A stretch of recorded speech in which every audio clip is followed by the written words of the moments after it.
Hello.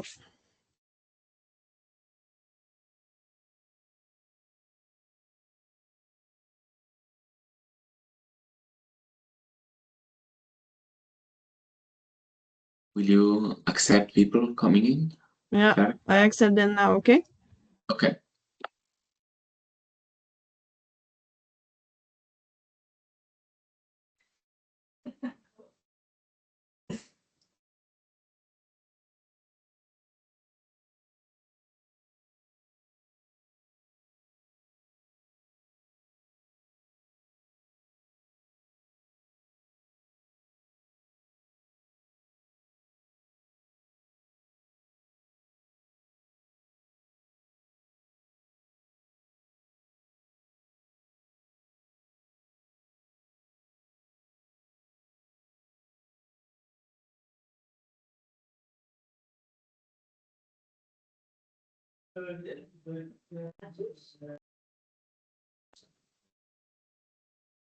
Good morning.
Hello, good morning. Good morning. So we are still waiting 1 or 2 minutes, and then we will start this webinar.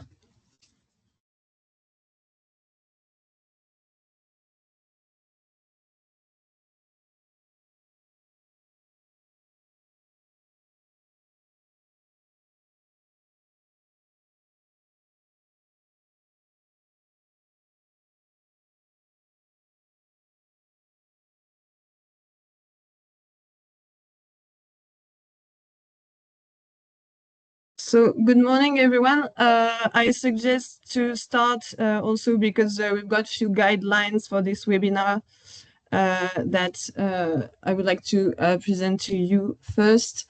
So as you may have seen, this webinar is recorded, and we would like to ask you to turn your microphone by default, except of course when speaking, but that will be for later. And you will have the opportunity to ask questions in person or in the chat. So in person a bit later, and in the chat whenever you want.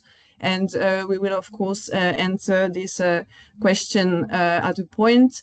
And first, if you want to speak, please first raise your hand by pressing the icon, and then we will give you the floor, of course, when there will be a dedicated session for question and answer in around 10. Well.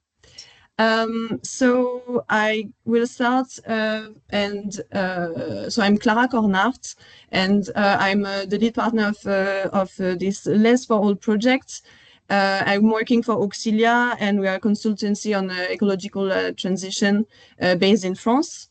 So first, before speaking about very concrete tools that we've implemented in the framework of the LEZ4All project, I wanted to introduce to you the project so that you have the context actually.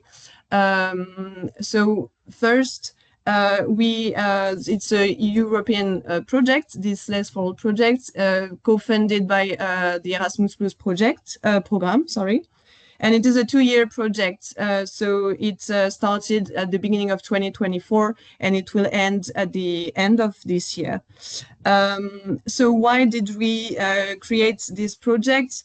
First, because there was a basic observation. So at Auxilia, we've worked on low emission zones for a few years now.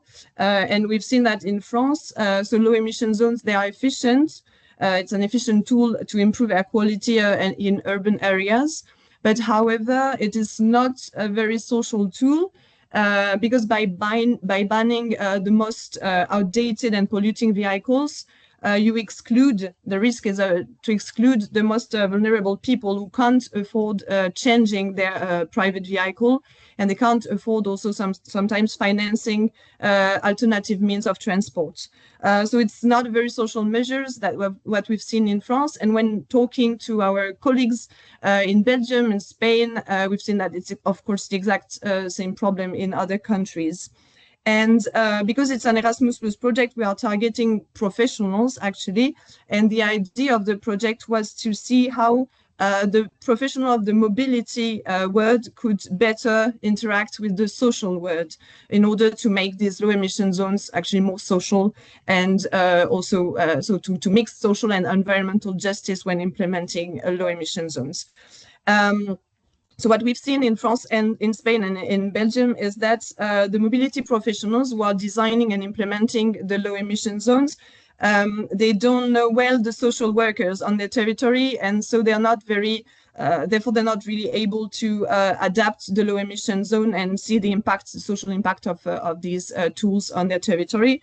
And on the other hand, we've seen that the social workers, the social sector, was supporting the most vulnerable people in their everyday life. They do not really know what are the mobility policy, what is the impact of the low emission zones, and they cannot really support well the people in order to find a transport alternative, for instance, for people who really need to change their vehicle or cannot use their vehicle anymore in a low emission zone. So the idea of the project is first to raise awareness among the mobility and the environmental professionals on the impact, the social impact of the low emission zone. Also to inform the social sector professionals who work directly with the most vulnerable people on what is the LEZ, what's the impact of the LEZ, what are the alternative mobility means on their territory, the alternative to individual cars, and to create synergies, to create bridges between these two professional worlds so that they cooperate better on the territory, and so that the LEZ can be better designed to comply with the social needs, actually. And because it's a European project, of course, the idea was to create synergies among stakeholders from different cities, because again, we've seen that the problems can be similar from one country to another. And so, yeah, the idea is together to work on concrete tools to improve the social aspect and social acceptability of low emission zones. So in total, we've got 7 partners, project partners, both main and associated partners. So in France, it's us, Auxilia, working with the Métropole de Lyon.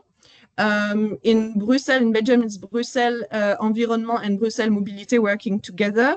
The University of Antwerp is also a project partner in Belgium, and in Barcelona, it's both the Area Metropolitana de Barcelona and the AMB Informació working together on these projects. So we've developed a few different actions, but today we will focus on 2 main actions of the project. The first one is that we developed 3 pilot projects in Barcelona and Brussels, and some training modules, and we will present that to you today. So these 3 pilot projects are, you can see them on the screen. The first one is that a chatbot for professionals has been developed in Barcelona and adapted in Brussels. So it has been developed by AMB and AMB Informació. The second one is a mobility coach that has been implemented in Barcelona. So it's something existing already in Brussels that has been adapted in Barcelona. And the last one, the last pilot project, is about experiencing car sharing for vulnerable households in Brussels, by Bruxelles Environnement and Bruxelles Mobilité.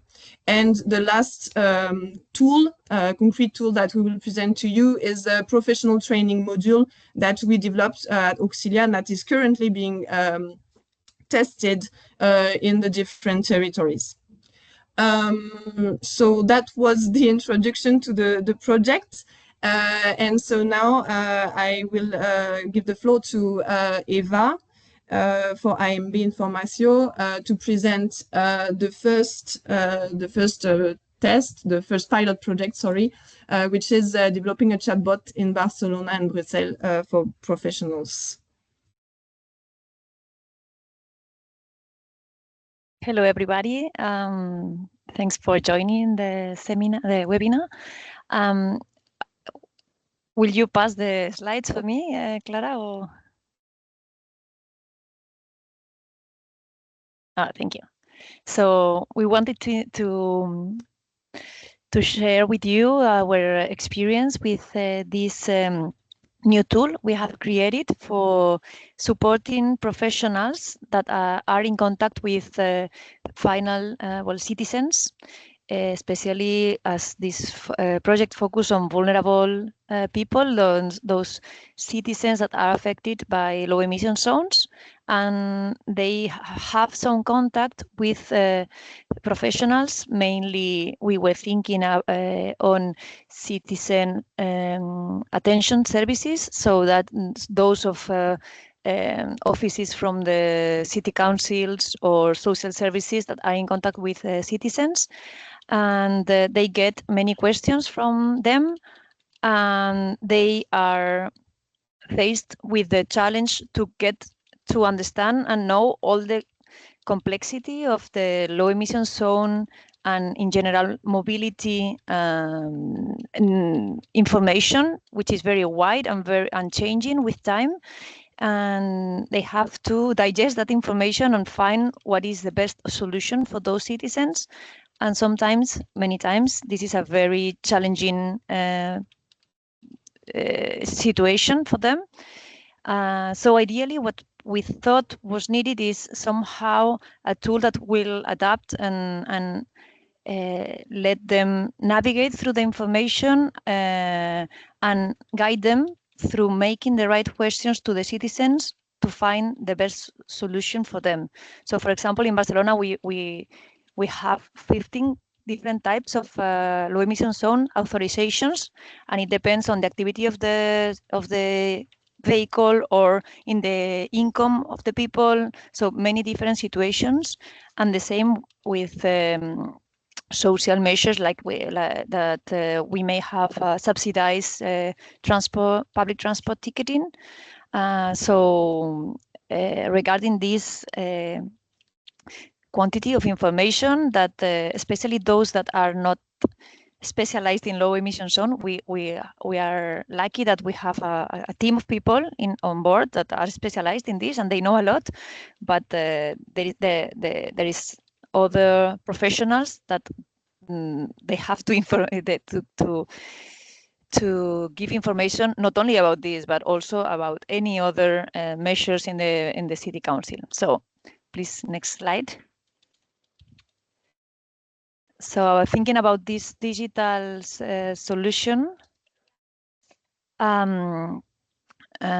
we decided that instead of trusting already made a chatbot, we also had the input that some people on their own were using chatbots, the commercial ones, ChatGPT or Gemini or any others, and the information they were getting was not up to date or was confused. We also have problems with fake news in the terms of low emission zone being suspended, or low emission zone already applying to vehicle that is not applying yet, or well, so we have to fight a little bit with us with misinformation as well.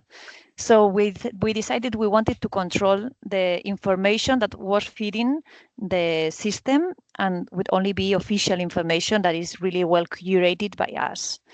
So I'm not going, I don't have time, and I'm not going to explain technical details, but what we decided to do is this rack pipeline, where you can use the advantages of large language models, but controlling a lot what information goes into them, and being able to configure and to change them as much as you like. The next one, please. So we created a very simple interface where professionals can ask questions and can rely on the response that the chatbot gives to them. Also making sure the confidentiality is always kept, and we are not keeping any confidential information from citizens. And also, this interface has a configuration setup where you can introduce in a very easy way the URLs or the facts or the documents that you want the chat to be fed on.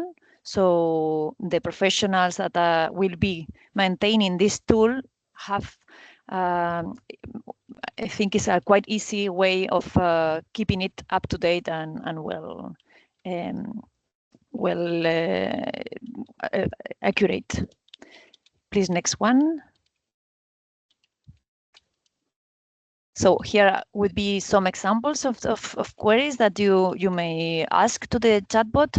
In Barcelona, we have included API, as a web service, where you can put the number plate and it will tell you if the car has restrictions or not, and which kind of vehicle it is. So according to the number plate, we can have much most accurate response, and also we can adapt the kind of some authorizations, for example, are only applied for cars or for vans or lorries. No, so we can adapt according to the number plate. And also, so here you will have one question about a car that has no restrictions. So it's like, okay, don't worry, you don't have restrictions, or some others that will have. And it's important that the chatbot will go asking questions in order to find the best solution for the user. So is it a foreign vehicle, or does it have a reduced mobility, or do they have medical treatments? Because if they have any of these situations, they can get a exemption or a permission, temporary permission to drive through the low emission zones. In principle, well, we have fed the system with all the information about low emission zones, but also some information, or most of the information, about other means of transport that we have in the metropolitan area. So the idea, we are still working on this, is to also give alternative solutions to those citizens that cannot use their car because they don't fit in any authorization or exemption. Next one, please, because I don't want to exceed the time. Okay, so at the moment, we have been developing this in-house technology that also uses some commercial artificial intelligence tools, but also this has been a very good challenge for our technical, well, our colleagues, because they have been playing around with these tools, and also we passed the project to Brussels, and Brussels did a great job in optimizing the technology, the architecture, trying to substitute commercial tools such as ChatGPT for open source ones. So there has been a lot of technical learnings just from playing with the different solutions that we could get. in Barcelona metropolitan area is doing at the moment trials with our own support professionals. So we have one person here, Miguel, that is actually working with this, and they are just making a lot of questions and refining, because there is quite a job to make things good. And by this, what we have learned is that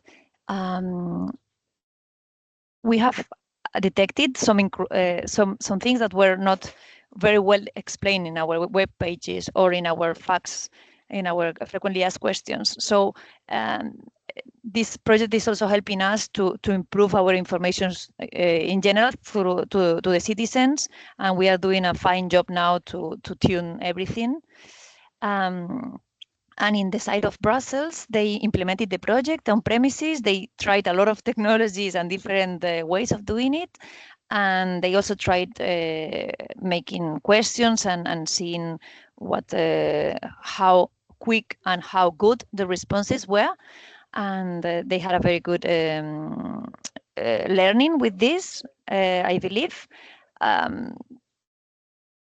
So the conclusions so far, because we have not finished with this tool, we want at the next step for us would be to give it, or to make it available to people outside our organization, especially other city councils, and get their feedback from them in terms of how useful it is on their day-to-day basis.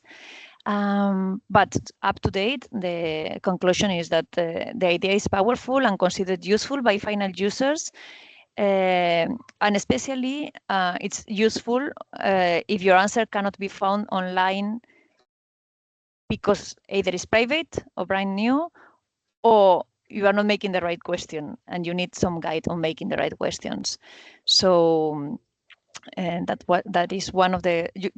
I mean, not every project needs a chatbot. There are some things that not, but at least in Barcelona, we think it's a good solution because of the wide variety of information and the misleading information that is already available on internet. Also, there is certain level of technical knowledge that is required to implement the project, and also some level of dedication for fine-tuning it. Also from Brussels, some input that some conclusion they got is if you want to use it only for internal use, maybe there are other tools, commercial tools such as Copilot agents that can be used and may work as well. So that's all from me. I don't know if I'm keeping to the time. It's fine. Thank you very much, Eva. Thank you. So if you have any question, please write your questions directly in the chat, and we will answer them later after the presentation of the different pilot projects. Thank you. So Jordi, if you would like to present the second pilot test. Yes, thank you, Clara. I'm Jordi from Barcelona Metropolitan Area Sustainable Mobility Service. I'm going to explain you how we implemented the figure of a mobility coach in Barcelona. We established what we call a mobility guidance office. It's a service offered by AMB in which a mobility advisor offers free and personalized sessions to citizens. As Clara explained it at the beginning of the webinar, the restrictions on the use of private vehicles obviously and help cities to get a better living place, but also increase the problems for some citizens. So the idea of the mobility advisor is to help them to change their mobility options safely, with explaining them the public transport options, which electrical bikes are on the city, different combinations of modes, or even how to keep the car as a mobility option. Next, please.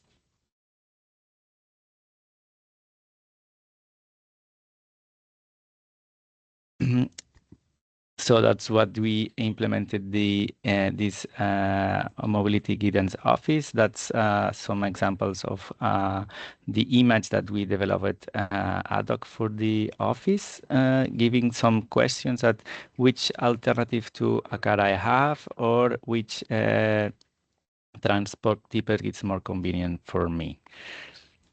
Next, please. So how is it working? We prepared 3 ways of work. The first is by phone appointment. That's already implemented, and citizens can request a telephone appointment, and the conciliar will call them at the day and time asked. Also, we can manage in-person meetings. The conciliar can travel to the municipalities,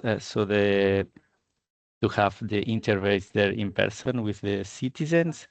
And also we give support to different municipal citizen service teams to advise them and accompany them to taking care of the citizens.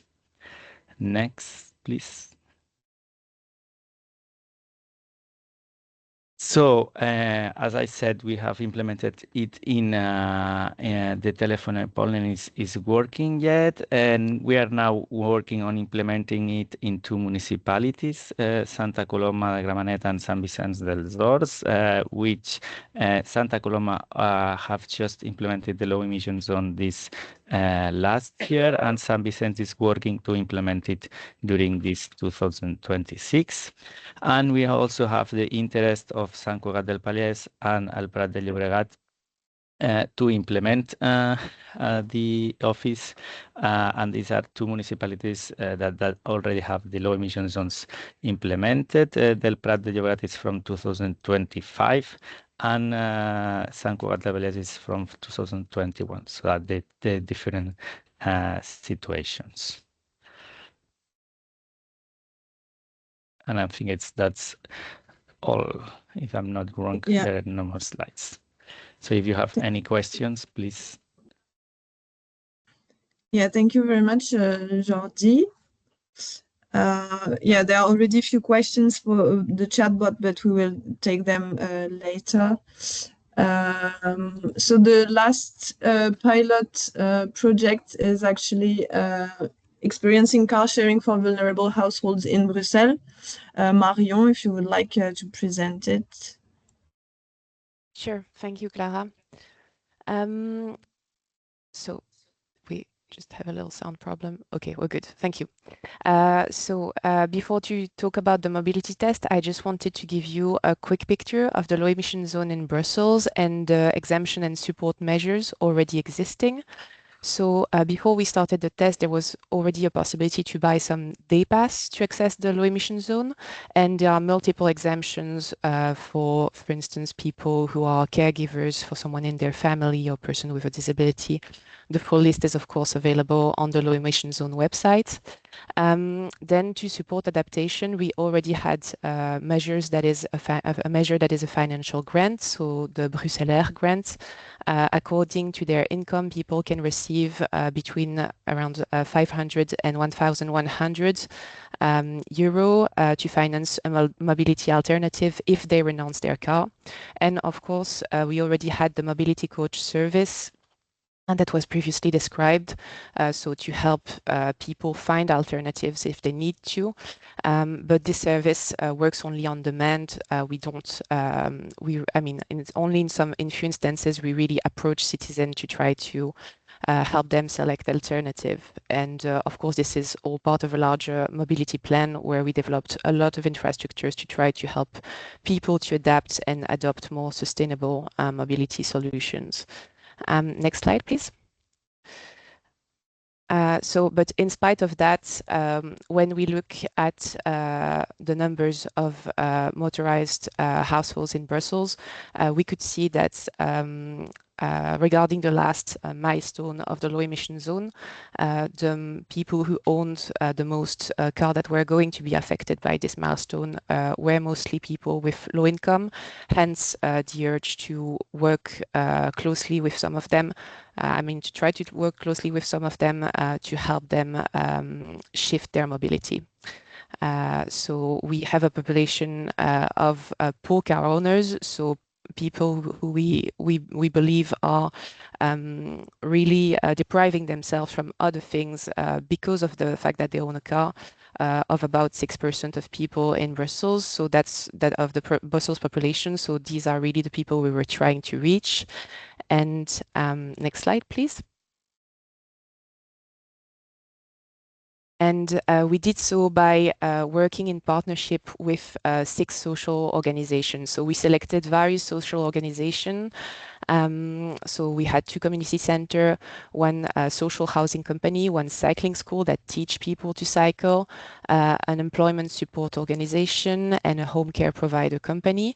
And we approached them to organize mobility tests where we train the social workers to use car sharing systems available in Brussels, and we also train some small groups of beneficiaries of those organizations to use the car sharing systems in Brussels. So we start by doing a first training session for the social workers. We do a trial. We are flexible for around the duration.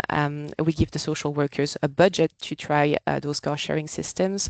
And then we do more or less the same thing with all the beneficiaries that they will have selected and recruited because they see them as people who need help to adapt to mobility and need to be helped adopt alternatives.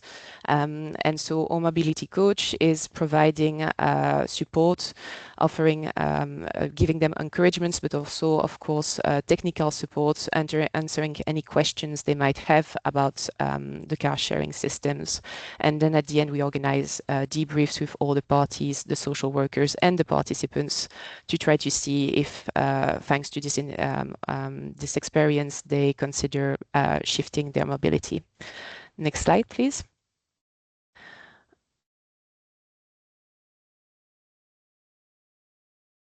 So we currently have 1 test that is over and 3 tests ongoing and 2 that still have to start. So these are lessons learned at this stage. But what we noticed so far, working closely with social organization, is that in general, they were really appreciative of the initiative, but we really have to be flexible and involve social workers to varying degrees, depending on their mobility knowledge. Like some will really want to lead the tests, train the participants themselves, demonstrate how mobility apps work by themselves. And some, on the contrary, will really prefer to rely on the mobility experts, on a mobility coach to really explain everything to the participants and be super proactive. So that led us to realize that we really needed the mobility coach to be involved in all the tests. We can't possibly train social workers and then totally delegate to them, or at least 2 or 3 hours training demonstrating a car sharing solution is not enough for that. It was sometimes hard to recruit participants, even for the social organization who work with them, because participants don't always see their mobility as like a priority problem. Even if their car costs them a lot, they don't often imagine that they could change their mobility, or they don't see their car as a financial burden initially. They don't see an alternative. One other finding was that that surprised us a little bit is that some people were a bit put off by the fact that we were giving them a budget to try a mobility alternative. They were saying that they don't spend 200 or 300 euros a month from their mobility. And so that was too much for them. And so they were kind of declining the test because of that. So we really have to set the budgets allocated in partnership with the organization, ask the organization what would work better for the beneficiaries. And then the findings that were really interesting working with vulnerable households were that to generate a modal shift, having them try only car sharing is not the best option. We really have to maximize the range of mobility option available to them. And so, for instance, after the first test, we also made bicycles, free-floating steps, and other mobility, public transports and other mobility options available with their budget that they were receiving. And one thing that's was a bit putting off the participants or was making the test a little bit complicated is that when they were experiencing negative experience, so for instance, if they were getting a fine or something, they were really fearful of that in anticipation. So we really have to explain to them all the case where everything could go wrong and help them avoid that. Overall, so far, like we only have a test over, so we haven't, it's too early to say, but we haven't seen a lot of modal shifts. But both social organization and vulnerable households we've worked with really acknowledge that they appreciate that the test made them rethink their mobility and question the way they move around the city. So that's it for me. Thank you very much, Marion. And so for the last presentation, Clara, if you would like to present the training that we developed for professionals. Yes, thank you. So yes, as we, with the 3 pilot projects that have just been presented, the aim of this training is to address the needs of professionals working in a LEZ or UVAR context. So what are we talking about? We are talking about a one-day training course in person that we developed to provide a better understanding of the social issues surrounding mobility, particularly in the context of low emission zone or more widely in UVARs, so urban vehicle access regulations, such as pedestrian zone, limited traffic area, low emission zone, for example, and to improve then the ability to address these social issues in the design of this kind of policies and the services that are developed. It's a training made for a broad audience of professionals from environmental, transport, and social sectors. It's both for professionals from front and back office, so people that are working in their everyday work with people, vulnerable groups, but also people that are working in offices to design these policies. And why do we develop this training? It's because at the beginning of our project, we conducted a questionnaire to understand better the needs from the professional. And for example, the back office professional said that it was challenging for them to reach social sector actors. And another example is that front office professional wanted to better understand car restrictive policy, both in applying rules and on benefits of such policies. So our main idea with this training was to mix all these professionals in order that they know better each other, and also to establish a common understanding of the challenges facing low emission zone or more widely UVARs. What is important to note is that this training, we are currently testing them, and we will improve then the content of these trainings before made it freely available on the project website, more or less by the end of the year. You can go for next slide. And what about the content of these trainings? So we've got a recommended program and additional content, but it's important to note that it's possible to adapt this content, and also the duration of the training. It could be 1 day of training, but also you can go for 2 days if you've got more time, or pick only 1 or 2 modules if you don't have much time. So what we recommend as a core program is to start with an icebreaker, so something really classical, just to know better each other and to introduce some content about air quality, for example. Then have a first module on mobility, poverty and social impact of mobility. So here basically is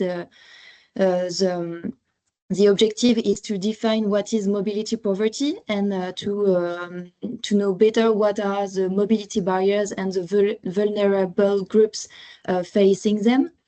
Then you've got a second module on UVARs. So here is a module that defines a bit what is this big family of policies of car restrictive policies with some example around Europe. Why are we implemented this kind of policy with a focus on air quality, and what are the impacts of this kind of policies on mobility habits, and how it can amplify sometimes existing problems. Then we've got a local focus on UVAR. So basically this module will be adapted in each territory. For example, if I am in Paris, I will present to participants the low emission zone and the rules of this low emission zone in Paris, and all the tools that were developed, such as mobility coach or financial support, that were developed to support vulnerable groups. And then to conclude this program and the day of training, we've got the serious game called LEZ Play. And the main idea of this serious game is to summarize a bit all the lessons learned from the modules during the day. And we've got some additional content. So one on best practices around Europe to design more inclusive UVARs. And the other one on communication and empathy. So it's a module to know better how to communicate with people affected by UVARs, with some role playing in it to know better how to do. And to conclude, we've got some illustration of this training. So just to show you that it's designed to be a mix of theory and interactive activities. So we've got some pictures of the LEZ Play serious game, and then also on comics that we've developed. So they are short stories of different kinds of vulnerable groups with their mobility habits, maybe sometimes mobility barriers that they are facing, and how the UVAR may impact them or amplify existing problems. So that was a short presentation of this training, and maybe it's time to go through questions, and we saw that there were some on the chat. Yes, thank you very much, Clara. So there are indeed a few questions. If I start from the beginning, there was a question about the chatbot. Eva, maybe it's how do you infer the information from a plate number? Do you have access to a national database? And Christina Kjellmans also said, I'm curious about the use of vehicle data via the number plate in the chatbot. How does this correspond with privacy regulations? Mm-hmm. Yes, I can respond that. In Spain, the national transit DGT agency makes available via open data all the list of all the number plates with the distinctive, with the environmental label. So it's data that is open data. It's considered no confidential by them. We have some as far as you cannot, as according to our data protection delegate, if you cannot connect them to the driver, it's not confidential. So it's something that they just publish in the webpage and we can use.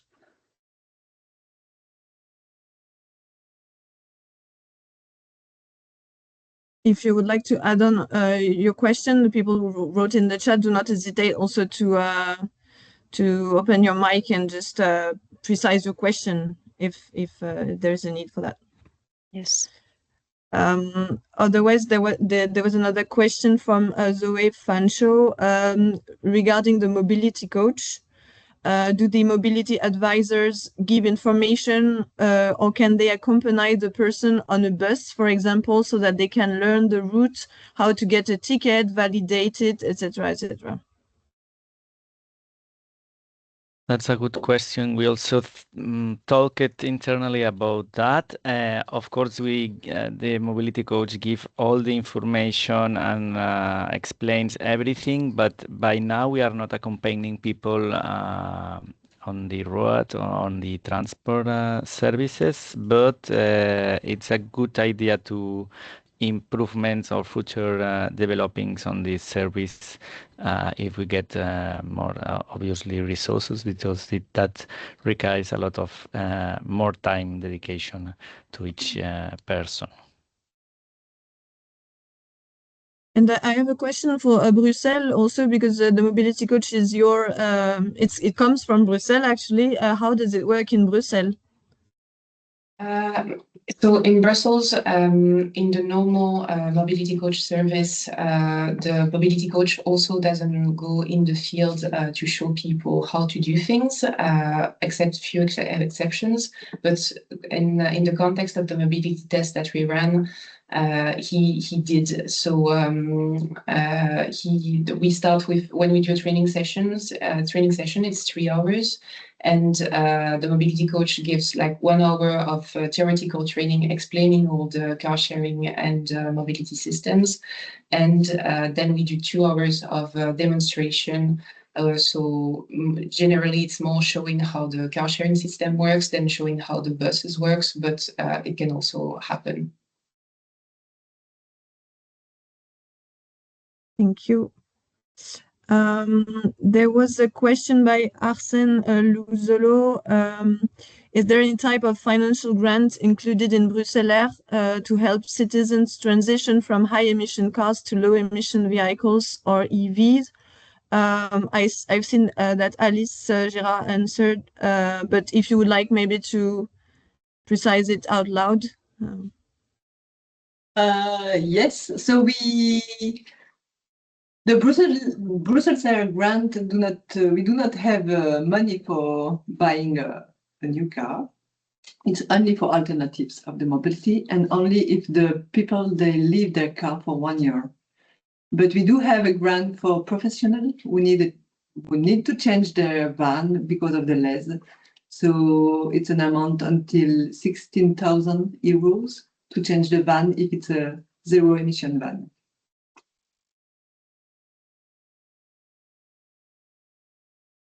Thank you very much. So there are 2 questions for the mobility coach. So first, Pierre Taillon is asking regarding the mobility coach in Barcelona, which service is most used so far? Is it physical appointment, telephone? And there is then another question for Brussels. It's how many people have you accompanied via the car sharing training in Brussels? So first, maybe we start with Jordi for Barcelona. Yeah, we have implemented only the telephone service, so we are now attending only by telephone appointment, and we are working to implement this physical appointment on the 2 municipalities that I explained, that are San Vicente and Santa Coloma. So we expect to start on the following weeks or month surrounding. So we will see in later. So we get more or less. So we will meet again in September. So we will have more results then. Thank you. And for Brussels, so how many people have you accompanied with the car sharing training in Brussels? So we have 6 groups, and groups are typically from 5 to 15 people. So I haven't, 2 of the groups are not totally constituted yet. So we don't have a definitive number, but it will probably be around 60 people. This is more about the quality, like getting their feedback and know how to implement support measures and which support measures are best suited for vulnerable households, what car sharing solutions or other mobility solutions do they prefer. And we also have another European project that is happening at the same time. I believe my colleague Harold, who runs it, is also in the webinar, but it's the STEER project. And that project, the aim of that project is to help households to test and adapt to electric car sharing. And he also has quite an important number of participants. So yeah, just to add that. Thank you very much. I don't know if there are any other questions. Please then just open your mic and ask your question if you would like to. So there's a new question in the chat: are there people who are reluctant to use car sharing due to safety concerns?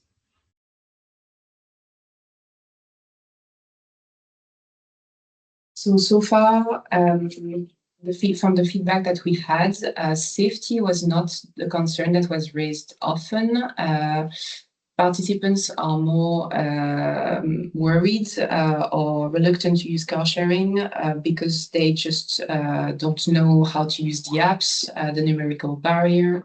Yeah, it's just a new thing to adapt to. They feel like they don't know how to open the car, how to get the fuel. It's really something that they just need to be, they feel the need to be shown step by step how to do it. But safety was not really pointed at as a concern so far.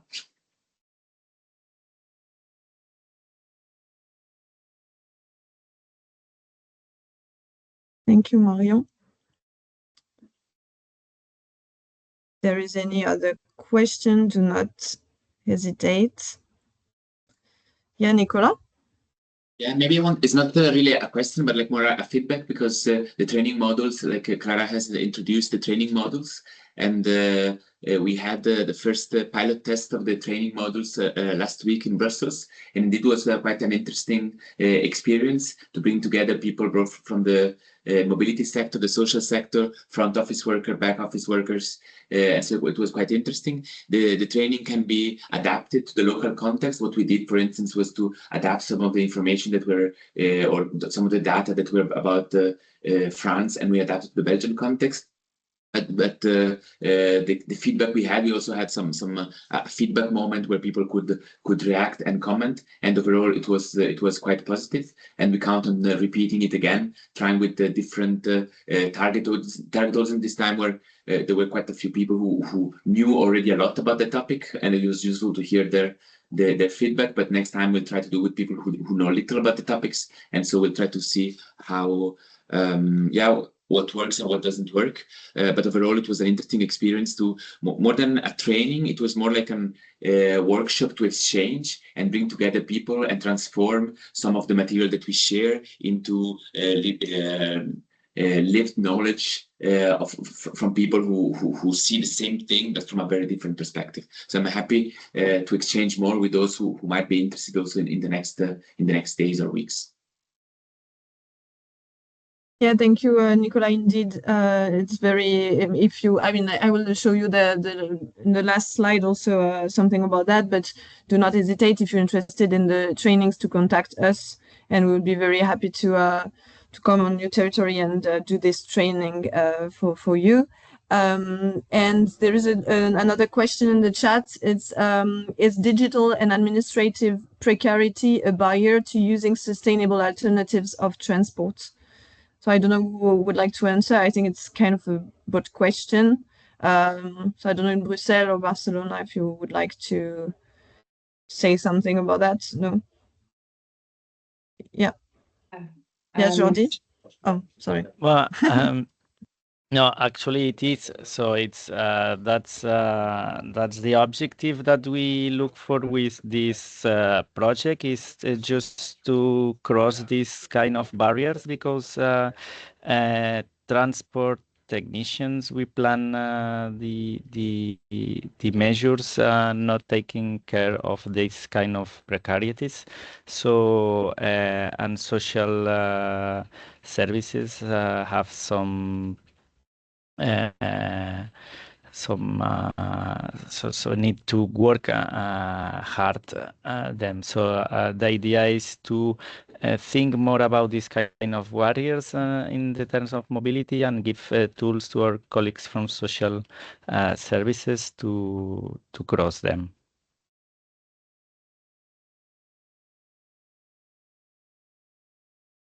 Marion, you wanted to say something, or? But just to add to that, yes, from what we are seeing so far, digital is a barrier in accessing car sharing systems. And I would add that language also is, because a lot of the households we are working with are from an immigrant background. And so the fact that they have to use apps in a language that is not their mother tongue is adding also a complication. And I guess I'll just answer the last question as well about disabled people being included in the test. No, we are not doing tests with disabled people. Disabled people already have an exemption for their vehicles if they want to come to Brussels. They don't have to comply with the low emission zone. Not saying that they don't need any support measures, of course. But yeah, it's not our target group in this case.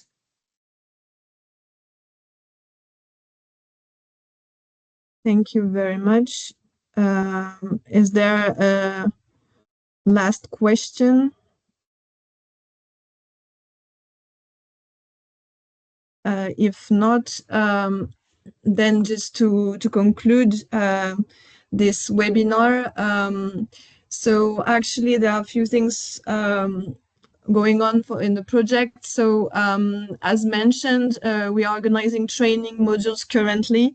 So already some were organized in Barcelona, in Brussels, in Lyon, and in Paris very soon.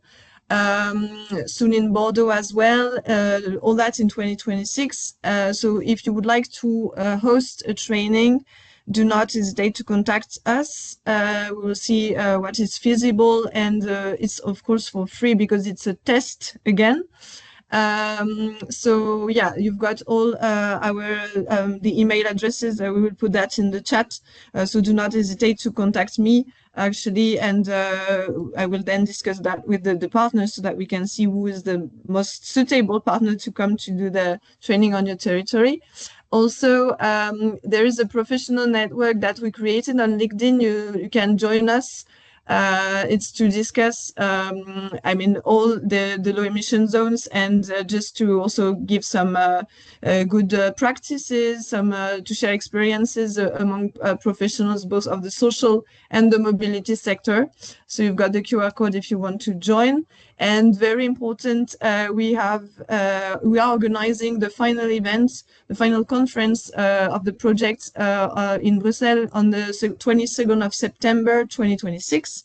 So you can save the date already. We will send you proper save the date very soon. And you are all invited, of course. It's a one-day conference, so on the 22nd of September. And there is a website, and on LinkedIn you can also find our webpage. We've put all the links in the chat. And finally, because actually we need to measure also, it's part of the project to see if what we are organizing, the webinars, but also the trainings are useful for a professional of the mobility and the social sector. So we've created a questionnaire that the University of Antwerp developed this questionnaire. It takes very few minutes if you would like to just complete it, that would be very useful for us, just to know if that has been useful for you, and yeah, if the webinar and all the projects, the pilot projects, are helping you in your everyday professional practice, actually. Yeah, so thank you again for joining us today, and so we keep in touch, and we hope to see you maybe soon in Brussels in September for the final conference. And otherwise, again, do not hesitate to reach out for the training modules, or if you have any question again about the pilot project that we've presented to you this morning, yeah, just reach out, and we will be very, very happy to answer your question and to advise you if we can also. Thank you again, and have a nice day. Talk to you soon. Bye-bye. Bye. Thank you. Bye. Thank you.